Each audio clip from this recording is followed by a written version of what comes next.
All right, let's dive in. Today we're looking at something really special, a project that asks a pretty profound question. Can an album be more than just music?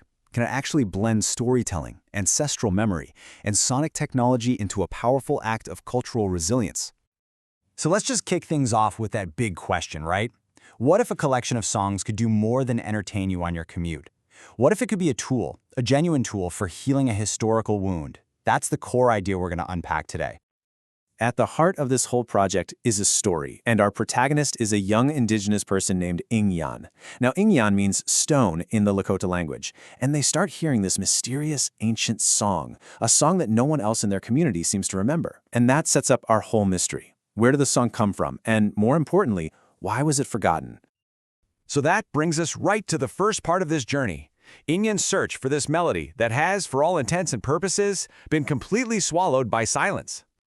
So, 𝗧𝗓𝗓 does the logical thing. They go to the elders, the keepers of knowledge. But when they ask about this song, they don't get answers. What they get is this heavy, protective silence. And it's not because the elders don't know. It's because that silence became a survival strategy, built up over generations to protect what was left of their culture from persecution. But then, one elder breaks the silence. Not with the direct answer, but with this really cryptic, powerful piece of guidance. This one quote totally reframes the whole quest. Suddenly, it's not just about finding a song anymore, it's a spiritual calling. 𝗧𝗓𝗓 has to walk this bridge between worlds. Okay, so this begs the question, right? Why was the song lost in the first place? Why the need for such a heavy, protective silence? And that leads us to the historical trauma that's really at the heart of this entire story, the wound of erasure. To really get what was lost, you have to understand what was there to begin with. This quote from Oglala Lakota activist Candy Brings Plenty is so powerful because it makes it clear. Two-Spirit people were not on the fringes of society. They were absolutely central. They were the backbone, leaders, healers, teachers, warriors. And this is so important. The loss of these roles didn't just happen. It wasn't some passive fading away of tradition.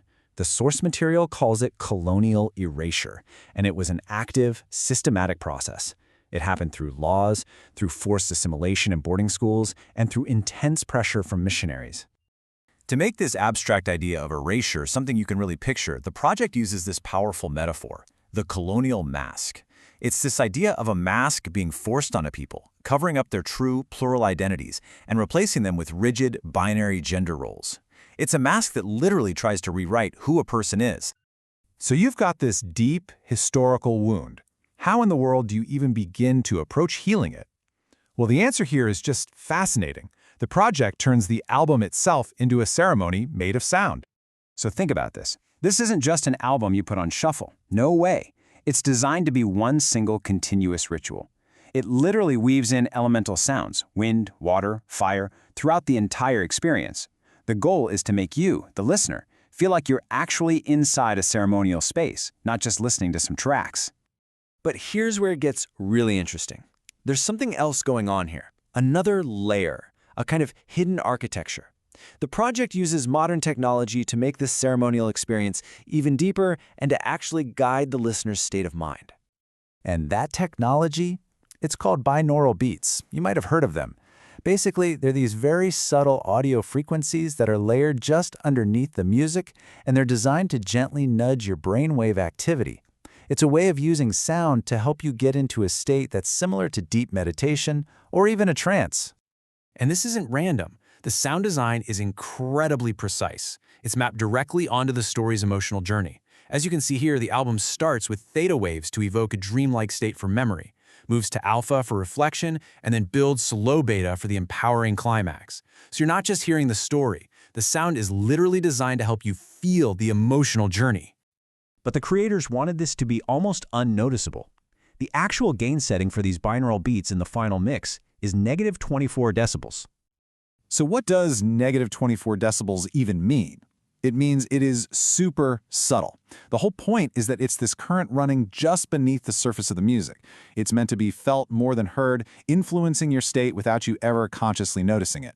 It's just a really brilliant piece of sound design. Okay, so all of this, the story, the sound, the science, it all builds to the climax of 𝗧𝗓𝗓's journey. And this is where we see the project's ultimate purpose, which is all about singing the future awake. So we get to the most dramatic moment in the story. Yin-yang is captured by these authorities and taken to a room that's just filled with mirrors. And they're given a command. Conform. Choose a single identity. So you've got this impossible demand on one side. Choose one reflection, male or female. That's it.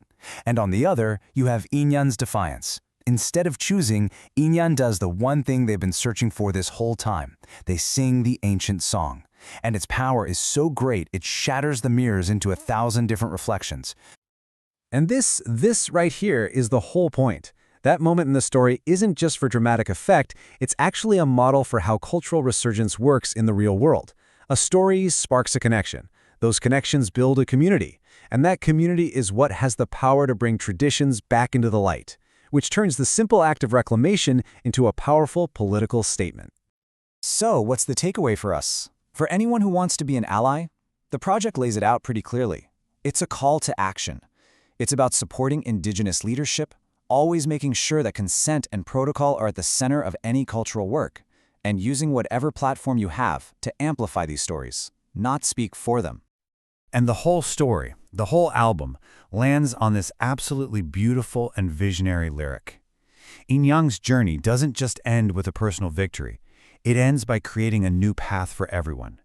The bridge between worlds isn't a secret path anymore. It becomes the way forward. And that really leaves us with one final thought to chew on. Yin-yang's journey is very specific, but the theme is universal. It kind of invites all of us to ask, what forgotten songs in our own histories, in our own families, are just waiting for someone to sing them awake? Thanks for joining me.